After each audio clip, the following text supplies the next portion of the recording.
Tu ne peux pas te garer ici, vieil homme. Cette place est pour ceux qui en ont vraiment besoin. T'as pas lu le panneau?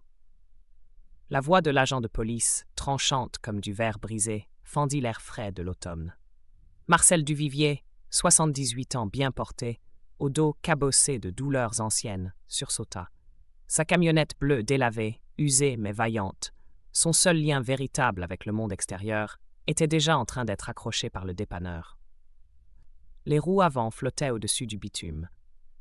Marcel serrait dans sa main tremblante le bord usé de sa carte de stationnement pour anciens combattants invalides, le plastique froid contre sa paume ridée. Il se sentait vulnérable, exposé, seul sur un trottoir animé de centre-ville, sa dignité silencieuse effritée seconde après seconde. Si vous croyez que les vrais héros marchent parmi nous, souvent invisibles, et méritent un respect inébranlable, tapez honneur dans les commentaires. Marcel Duvivier était un homme de routine discrète et de peine plus discrète encore. Ses matins commençaient avant l'aube, un réflexe gravé par des décennies révolues, par une vie qu'il n'évoquait jamais.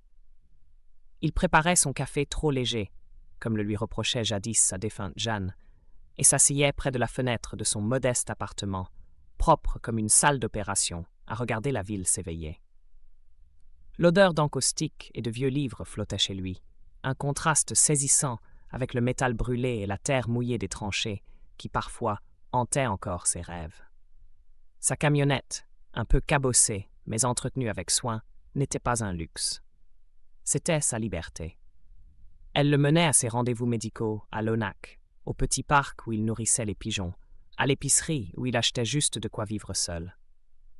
La carte accrochée à son rétroviseur n'était pas un passe-droit. C'était une preuve durement gagnée, au cœur des rizières du Mékong, où une partie de sa jeunesse et de sa mobilité était restée figée pour toujours. Il portait sur lui en permanence ses papiers militaires et sa carte d'ancien combattant, rangée dans un vieux portefeuille en cuir, les plis aussi familiers que les rides de ses mains. Ce jour-là, il s'était aventuré en centre-ville pour voir un spécialiste, une rare sortie qu'il redoutait toujours. Trouver une place de parking relevait de l'exploit, mais il l'avait trouvée. Une place marquée clairement pour handicapés. Une oasis de répit dans la jungle urbaine. Il avait accroché sa carte bien en évidence, vérifié 2 fois, puis était descendu lentement, sa canne frappant doucement le trottoir. Moins d'1 heure plus tard, ce soulagement s'était transformé en humiliation publique. L'agent Brunet, matricule 307, réajustait sa ceinture de service, le cuir grinçant avec une prétention mal dissimulée. Il avait la trentaine à peine, une coupe militaire impeccable et la posture de celui qui croit que les règlements sont des dogmes sacrés, surtout lorsqu'il les applique lui-même. « Monsieur, je vous ai posé une question. Vous savez lire ?» répéta-t-il avec un mépris à peine voilé. Un petit attroupement s'était formé, des passants curieux au visage partagé entre l'indifférence et une pitié gênée. Marcel sentit le rouge lui monter au cou. « Agent !» commença-t-il d'une voix rauque, trahi par un tremblement qu'il détestait. « Voici ma carte, elle est valide, mon identification de l'ONAX. » Il fouilla péniblement son portefeuille, ses doigts raidis peinant à obéir. Gros plan, main tachetée, luttant pour ouvrir un cuir usé par les années. L'agent poussa un soupir théâtral. « Écoutez, papy, on connaît la chanson. Les gens empruntent des cartes, les trafics. Cette place est très convoitée. La dépanneuse est déjà là. Votre véhicule part. » Le conducteur, un homme massif au regard fuyant, finit d'accrocher les chaînes. « Je fais juste mon boulot, vieux, » grogna-t-il sans croiser le regard de Marcel. « Mais j'ai les papiers ici, » implora Marcel, enfin capable de sortir sa carte. La photo avait 20 ans. Un homme plus jeune, au regard sombre, y fixait l'objectif. « Regardez au moins. » L'agent agita la main. « Trop tard pour ça. Fallait y penser avant de vous garer n'importe comment. » Il désigna le panneau. « Stationnement handicapé. Carte requise. » Vous croyez qu'être vieux vous donne tous les droits? La remarque piqua plus que le froid. Ce n'était pas juste une amende ou une dépanneuse. C'était le mépris, l'humiliation d'être vu comme un tricheur. Lui qui avait tant donné. Le cliquetis du treuil était un bruit atroce, une plainte mécanique pour son autonomie volée. Chaque grincement enfonçait un clou dans sa patience. Gros plan, les roues avant se soulèvent. La solitude de Marcel se matérialise. « Agent, S'il vous plaît, insista-t-il, la voix brisée. Ce véhicule, il est aménagé. Mon fauteuil, mes rendez-vous. Il montra vaguement l'intérieur. Une femme dans la foule sembla touchée, mais baissa vite les yeux. Personne ne bougea. Le public observait, distrait, une scène comme une autre. Brunet sortit son carnet de contraventions. Vous pourrez contester à la fourrière. La prochaine fois, trouvez une autre place. Il gribouilla rageusement, comme si chaque trait renforçait son autorité. Marcel ne dit rien. Il sentit un épuisement profond le gagner. Il avait affronté les tirs ennemis, survécu aux moussons et aux blessures. Mais cette violence administrative, cette cruauté banale, le laissait plus meurtri que les balles. Ce jeune homme en uniforme ne voyait qu'un vieillard encombrant. Pas un frère d'armes, pas un survivant. Il comprit qu'argumenter ne servait à rien. Cet agent ne cherchait pas la vérité. Seulement à dominer. La dépanneuse fit un signe à l'agent. Marcel sentit quelque chose en lui trembler. Pas de peur, de résolution. Il ne supplierait pas. Il fouilla lentement sa veste. L'agent, concentré sur sa contravention, ne le remarqua pas. Le public se dispersait. Fin du spectacle. Marcel sortit un vieux téléphone à clapet. Ses doigts, étonnamment stables, tapèrent lentement. Il défila une liste de contacts. Pharmacie, hôpital, puis Colonel J. Morel, urgence. Il appuya. Une sonnerie. 2. Gros plan sur son visage, marqué mais calme. « Jacques, c'est Marcel. Marcel Duvivier. Oui, ça fait longtemps. J'ai un souci centre-ville, angle de l'avenue Victor Hugo et rue des Peupliers. Ma camionnette. » Il écouta. « Merci. » Il rangea son téléphone, puis marcha lentement vers un banc de pierre. Chaque pas semblait tirer sur une douleur ancienne, tapie dans le bas du dos ou dans les genoux, mais il ne montra rien. Il avait appris à marcher droit, même quand tout en lui criait. Il n'avait pas besoin qu'on l'aide, pas besoin qu'on le prenne en pitié. Il s'assit, droit malgré la douleur, et regarda. Son regard, clair encore malgré l'âge, balaya la scène comme on relit une dernière page avant de refermer un livre qu'on aime. Regarda sa camionnette s'éloigner, portée par un inconnu, un remorqueur froid, sans âme. Elle n'était pas qu'un véhicule. C'étaient des souvenirs sur roues, des kilomètres de vie, des départs matinaux, des retours tardifs, des haltes dans les campagnes où il s'arrêtait pour boire son café dans un vieux thermos cabossé. C'étaient les courses pour son épouse, les dimanches à l'église, les escapades improvisées pour voir les petits-enfants. Et maintenant, elle disparaissait au coin de la rue, emportant avec elle un peu de sa dignité, un peu de son histoire. Il regarda l'agent glisser le PV sous un essuie-glace invisible, presque avec nonchalance. L'homme ne savait pas, ou faisait semblant.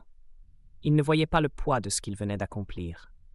Il n'avait pas vu les décorations à l'arrière du véhicule, ni les marques de loyauté sur les papiers encore dans la boîte à gants. Peut-être que ça ne comptait plus. Peut-être que le monde était devenu trop pressé pour se souvenir. Mais Marcel, lui, se souvenait. Chaque silence, chaque sacrifice, chaque année passée à servir. Et maintenant, ce petit rectangle de papier, secoué par le vent, s'incrustait dans ce tableau comme une signature cruelle. Une dernière gifle. Brunet le remarqua, assis tranquillement.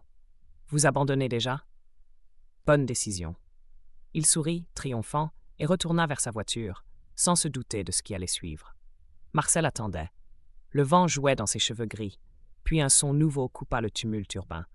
Un grondement sourd, puissant. Pas une sirène. Un souffle d'ordre et de force. 3 SUV militaires vert foncé, marqués du sigle des forces armées françaises, débouchèrent à l'angle. Ils se déployèrent, l'un bloquant le véhicule de Brunet, les 2 autres encadrant la scène. Les portières s'ouvrirent en même temps.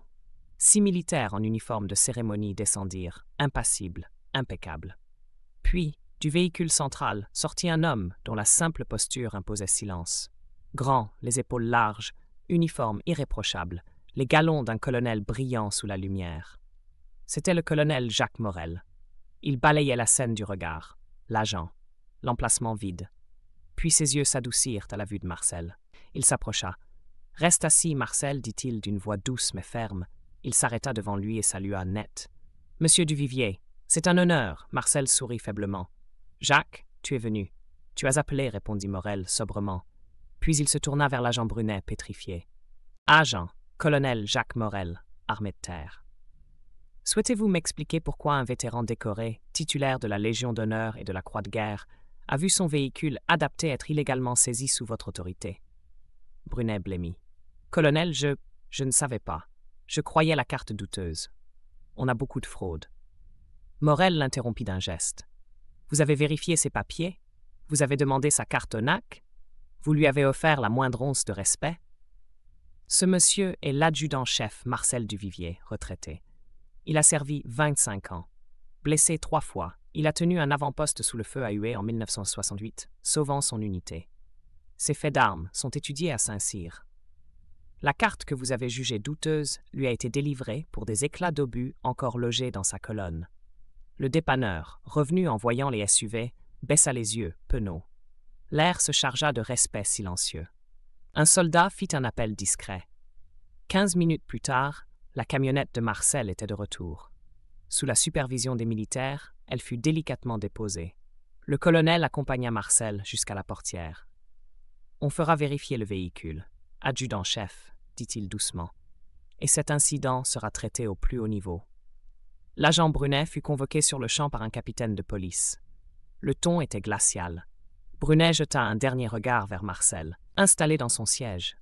Il n'y avait pas de haine dans les yeux du vieil homme, juste de la fatigue. Et une dignité redoutable. Une dignité plus lourde que les galons sur les épaules d'un général. Une dignité taillée dans des décennies de silence, de service, de blessures jamais racontées. Il ne tremblait pas. Il ne parlait pas. Il était simplement là, présent, entier, malgré tout. Le PV trônait, dérisoire, sur le tableau de bord de la voiture de police, fragile monument d'un moment que personne n'allait oublier.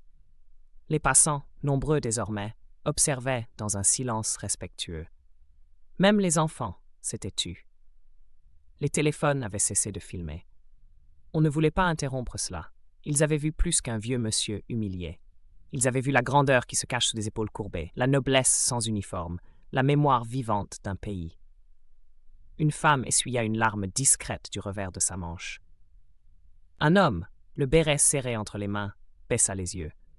Quelqu'un murmura le mot « héros », sans oser le dire trop fort, car c'était un mot sacré, et ici, on en sentait la présence. Au coucher du soleil, Marcel mit le moteur en marche. Il ronronna comme un vieux chat fidèle. Un bruit apaisant, familier, presque tendre, comme s'il partageait le même souffle que son conducteur. Le colonel salua, main droite contre la tempe, le regard droit. Les 6 militaires firent de même, synchronisés dans le silence, ancrés dans la rigueur et l'émotion. Il n'y avait plus de protocole, seulement de l'humanité. Ce n'était pas une cérémonie, mais c'en était une, dans sa forme la plus pure. Dans la fenêtre de la camionnette, Marcel fit un léger signe de tête.